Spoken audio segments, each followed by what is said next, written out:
This is Richard Wolff with another response to an Ask Prof. Wolff question from our Patreon community. This question comes from Blake Anderson, and Blake asks the question, what is the relationship between our advocacy for worker co-ops, or what we call worker self-directed enterprises, and politics, political power? The whole idea of how you go about making a transition from an economy dominated by capitalist enterprises, where small numbers of people, owners, starters of businesses, families that run businesses, boards of directors when we're talking about corporations, these are very small minorities in every enterprise, and they make all the decisions and reap all the wealth and the profits of a successful capitalist business. They are an autocracy. They run the business. They're not accountable to the people that they employ, can fire them pretty much at will. Let's remember that in private enterprises in the United States, for example, less than 7% of those enterprises even have a union, let alone a union that could effectively prevent people from getting fired if the employer is displeased. There is no balance of power here, there is no accountability, and there is no democracy.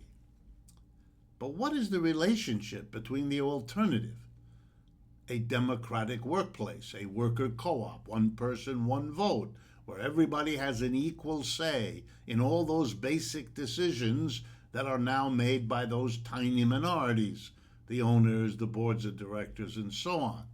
That's right, democratic decision over what is to be produced, what technology is to be used, where production is to occur, and what is to be done with whatever profits the enterprise, all of its workers, help to produce. Well, here comes the question of power. How do you make a transition? And in particular, Blake wants to know what I think about, quote unquote, dual power. Dual power is a very interesting idea. It has to do with what happens sometimes when an old economic and political system crumbles and you don't have a clear, immediate, obvious, single next government to take over. Things get a little murky. Things become unclear. And what you can have is the emergence of two, or sometimes more than two, basic contestants for power. The particular phrase dual power is usually attributed to Lenin, because he used it to say what had happened when the old czarist regime of Russia collapsed early in 1917, the time of the so-called February Revolution. The old government collapsed, but into the vacuum created by its collapse stepped two, not one, contestant for power. One was an old kind of parliamentary group, a very conservative political party that had functioned in what they had as a parliament, which was quite weak under the Tsar. But what also happened at that time was the emergence of another kind of contestant for power. These were councils that had been set up back in 1905, and they revived by 1917. Council in Russian is the word Soviet, a council of workers, common people, who set up these councils, elected representatives to them, and said, this is the new power, not that old provisional government it was called. Now, why is all this relevant? Because worker co-ops are going to discover, as they grow, which they're doing, and as they spread, which they're also doing, and as more and more people begin to see them as desirable, viable alternatives to the top-down, hierarchical, undemocratic, capitalist workplace, As this happens, there's going to be struggle, a clash. The worker co-ops are going to want to grow. They're going to want to have the government help them at least as much as it has always helped capitalist enterprises, with subsidies, with allowances, with tax breaks. And they're going to want this, and they're not going to want to be told no.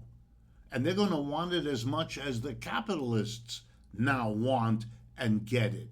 There's going to be conflict. And then the worker co-ops are going to have to make some difficult decisions.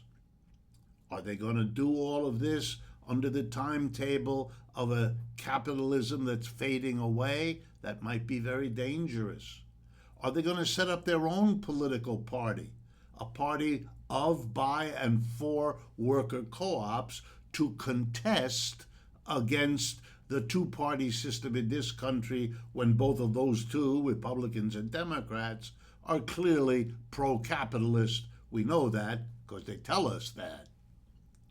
Or will the worker co-ops follow the dual power procedure, developing their own political organizations at the enterprise, in the communities around the enterprises, in which the key role will be played by the worker co-ops and the leadership they have in shaping what's going on?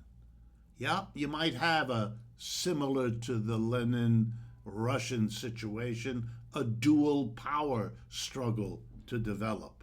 It was resolved in Russia when the Soviets decided, we're taking over. We're making a revolution. We're not going to bargain and negotiate with an old leftover contestant for power. They were able to pull that off. Other situations one might not be able to. I don't take a position among these because I think it's premature. I think we still have, at this point historically, to make the case as effectively as we know how, that capitalism is a dying system, that we don't want it to take us down with it, whether we view that through the climate lens or the social conflict and social division lens. We see it, and we see an alternative of where to go, to reorganize production in a democratic community way rather than the top-down hierarchical employer versus employee system we have inherited. But we have to make that case. We have to build the worker co-ops, and then the time will come to figure out how to advance the political side of a struggle for something that has become clear and real, both as something we can see around us and as something that could inspire and structure a whole new way of organizing society. This is Richard Wolff for Democracy at Work.